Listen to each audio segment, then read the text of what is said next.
अस्सलाम वालेकुम। मोहम्मद इकबाल फरहाद आपसे मुखातिब हूँ।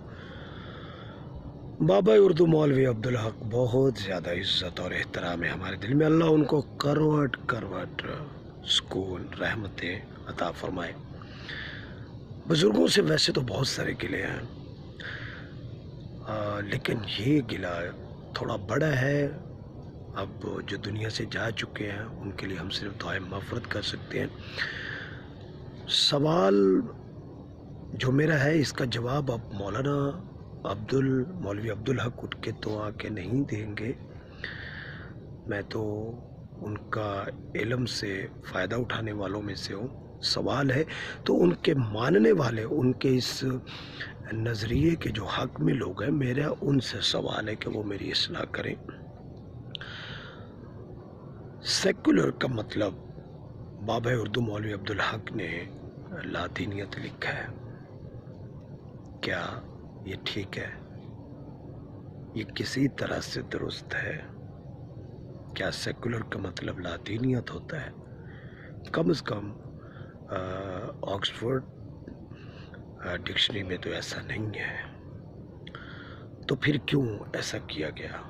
क्या वो ये नहीं समझते थे कि उनकी इस पुरखुलूस दो कौमी नज़रिए को जो वो सहारा दे रहे थे, और किसी भी तरह से उन्होंने जो अल्फाज के ये मीनिंग दिए, हज़ारों लोगों ने पढ़ा, और पाकिस्तान में सेकुलर का मतलब लातीनियत ही समझा जाता है, जबकि दुनियावी लफ्ज़ का ये अंग्रेज़ी इस्तिलाह है सेकुलर। बाद में क़वानीन के माहिरीन ने इसकी तशरीह में यही लिखा है कि सियासत और मज़हब को अलग अलग किया जाए। तो इसमें तो कोई कबाहत नहीं है कि सियासत को अगर किसी रियासत में अलग और मज़हब को अलग, उनको मिक्स ना किया जाए। अगर गौर किया जाए, इस वक्त दुनिया के किसी भी मज़हब को अगर आप रियासत में राइज करते हैं तो फसाद के सिवा कोई नतीजा नहीं निकलेगा।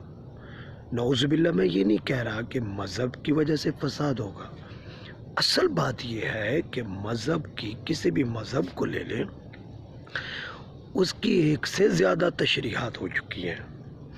तो आप पार्लियामेंट में, मुल्क के अंदर फिर कौन सा मज़हब लाएंगे? या तो फिर इस किस्म का मज़हब की तशरीह हो कि वो सब के लिए काबिल कबूल हो, तो बिस्मिल्लाह आप उसको नाफिज करें। लेकिन फ़िलहाल दुनिया के फ्रेम वर्क में किसी भी रियासत के अंदर, और कहीं है भी तो वो जुज़वी तौर पे है, रियासत अलग है, मज़हब अलग है, और सॉरी, वो एक नहीं है, अलग अलग रास्ते पे हैं। अब अगर हम पाकिस्तान की बात कर लें तो पाकिस्तान और इंडिया के मुसलमान जो हैं वो अपना तहफ़्फ़ुज़ सेकुलरिज़म में ढूंढ रहे हैं। वो नरेंद्र मोदी की इंतहा पसंदी और मज़हब ये इंतहा पसंदी से घबराए हुए हैं। वो सेकुलर चाहते हैं, और हमने सेकुलर का मतलब लातीनियत किया हुआ है। तो कम से कम अल्फाज के मानी और इल्म जो है वो तो पूरी दुनिया में उसके मुतालिब व मफ़ाहिम जो है वो वही लेने चाहिए जो सारी दुनिया लेती है। मैं अपनी इस्लाह चाह रहा हूँ।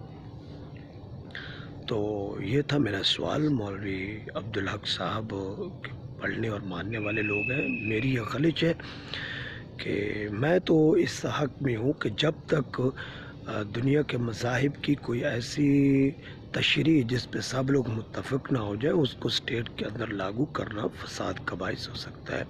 क्योंकि आप एक फ़िरके की जो है ना वज़ाहत और तशरीह को लागू करें तो दूसरे को एतराज़ होगा, और फिर वो वक्त के तकाज़ों के हिसाब से उसकी तशरीह और वज़ाहत नहीं की गई है। तो बहुत सारे मसाइल हैं, वरना इस्लाम और मज़हब से किसको चिढ़ है? कौन नहीं चाहता कि ये मतलब नहीं होना चाहिए? उसकी वजह जो बुनियादी है कि वक्त के तकाज़ों के हिसाब से जायज़ा ही नहीं लिया गया, उसमें इज्तिहाद का दरवाज़ा बंद कर दिया गया है। तो लेकिन ये सेकुलर लफ्ज़ के साथ मौलवी अब्दुल हक साहब ने जो किया, क्या ये दुरुस्त है? इल्मी एतबार से ठीक है? क्या वो ही नहीं समझते थे कि उनकी इस वजाहत से लाखों लोग गुमराह हो सकते हैं? اگر آپ کے پاس جواب ہے تو میں انتظار کروں گا. اللہ حافظ.